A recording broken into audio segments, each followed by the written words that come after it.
কখনোই মানুষকে নিয়ে মজা করবেন না। যে মানুষকে নিয়ে হাসি মুখে মজার ছলে অপমান করে সে মানুষ হয়েও মানুষ নয়। তো হ্যালো ভিউয়ার্স, আসসালামু আলাইকুম। আমি নীলা আপনাদের সবাইকে ওয়েলকাম করছি নতুন আর একটা ব্লগ ভিডিওতে। আজকের ব্লগ ভিডিওটা একই রকম, প্রতিদিনের মতো কিছু কথা কিছু গল্প আপনাদের সাথে শেয়ার করি। তো কথাগুলো যদি ভালো লাগে শেষ পর্যন্ত শুনবেন এবং সাথে থাকবেন। আর আমি সবসময় চেষ্টা করি আমার কথা বা কাজের মাধ্যমে অন্যকে কিছু হলেও অনুপ্রেরণা দেওয়ার। তো চলেন আজকে সুন্দর কিছু কথা আপনাদের সাথে শেয়ার করি। তো প্রথমে বলবো, কখনো হিংসা করবেন না। মনে রাখবেন, হিংসাই পতনের মূল। এটা আমরা খুব ছোটোবেলা থেকেই শিখে এসেছি এবং যুগের পর যুগ কিন্তু এই কথাটাই আমরা জেনে আসছি যে হিংসা মানুষকে পতনের দিকে নিয়ে যায়। ভুল স্বীকার করার মানসিকতা দেখান। থ্যাংক ইউ, প্লিজ, এই কথাগুলো বলতে দ্বিধা করবেন না।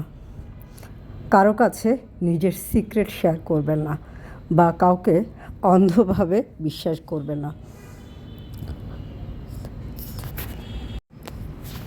পরচর্চা করবেন না। যে ব্যক্তি আপনার সামনে অন্যের নিন্দা করে সে নিশ্চিতভাবে অন্যের সামনে আপনার নিন্দা করে। গাধার সাথে তর্ক করতে যাবেন না। তর্কের শুরুতেই গাধা আপনাকে তার স্তরে নামিয়ে আনবে, তারপর আপনাকে সবার সামনে অপদস্থ করবে। পরে করব ভেবে কোনো কাজ ফেলে রাখবেন না। আপনি যদি তা করেন, শতকরা ৮০% সম্ভাবনা কাজটি আপনি আর কখনোই করতে পারবেন না। না বলতে ভয় পাবেন না। সবাইকে সন্তুষ্ট করতে যাবেন না, এতে আপনি আপনার ব্যক্তিত্ব হারাবেন। ঝুঁকি ছাড়া সাফল্য আসে না। গুগলে জীবনের সব প্রশ্নের উত্তর খুঁজে পাবেন না, যে উত্তরগুলো বাস্তবতা বা সময় আপনাকে শিখিয়ে দেবে। মনের ইচ্ছা প্রকাশ করতে দেরি করবেন না, কারণ এই একটি কাজের বিলম্বের জন্য আপনি সারা জীবন পস্তাতে পারেন। যে সম্পর্ক আপনাকে মানসিক যন্ত্রণা দেয়, ভিতরে অশান্তি সৃষ্টি করে, তার জীবন থেকে দ্রুত মুছে ফেলুন। আপনি কখনোই জানেন না যে আপনি স্বপ্ন পূরণের ঠিক কতটা কাছাকাছি আছেন, তাই কখনোই লক্ষ্যের পিছু ধাওয়া করা বন্ধ করবেন না। বেশিরভাগ মানুষ সাফল্য লাভের কাছাকাছি গিয়ে হাল ছেড়ে দেয়। অকারণে কারো ধর্মবিশ্বাসে আঘাত দিয়ে কোনো কথা বলবেন না বা সোশ্যাল মিডিয়াতে পোস্ট করবেন না। যে আপনার কথা শোনার জন্য প্রস্তুত নয় তাকে কিছু শেখাতে যাবেন না। সে ঠকবে, ভুল করবে, ধাক্কা খাবে, তারপর এক সময় ঠিকই আপনার মূল্য বুঝতে পারবে। নিজের সম্মান বিসর্জন দিয়ে মানুষের সাথে সম্পর্ক রক্ষা করবেন না। যেখানে আপনার সম্মান নেই সেখান থেকে এখনই নিজেকে গুটিয়ে নিন। টাকার পিছনে দৌড়াতে গিয়ে প্রিয়জনদের বঞ্চিত করবেন না। যেটা হাতছাড়া হয়ে গেছে সেটা নিয়ে কখনোই আফসোস করবেন না। নিজেকে কখনোই বড় করে প্রকাশ করবেন না, এতে আপনি ছোট হবেন। কখনোই মিথ্যা কথা বলবেন না, কারণ মিথ্যা বলা মহাপাপ।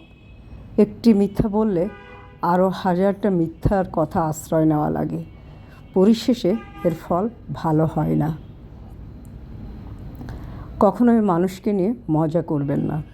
যে মানুষকে নিয়ে হাসি মুখে মজার ছলে অপমান করে সে আসলে মানুষ নয়। নিজে ভালো থাকুন, সুস্থ থাকুন, সৃষ্টিকর্তাকে সবসময় স্মরণ করুন। আর হ্যাঁ, সুস্থ স্বাভাবিক থেকে সুন্দর একটা শাড়ি পরে পরিবারের সাথে কোথাও সুন্দর একটা মুহূর্ত, সুন্দর একটা দিন, সুন্দর একটা ক্ষণ উপভোগ করুন। আর এই সুন্দর শাড়িগুলো কোথায় পাবেন জানেন তো? সুন্দর এই শাড়িগুলো আপনি পাবেন অদ্রি ফ্যাশন অ্যান্ড লাইফস্টাইলের পেজে।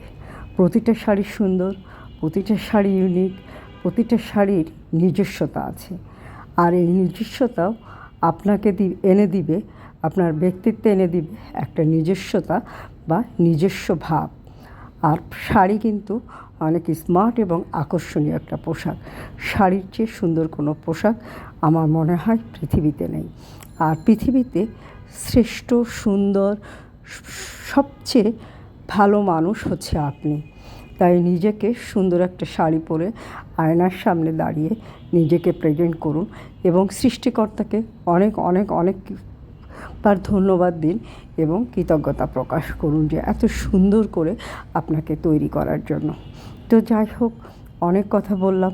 আপনারা সবসময় ভালো থাকবেন, সুস্থ থাকবেন।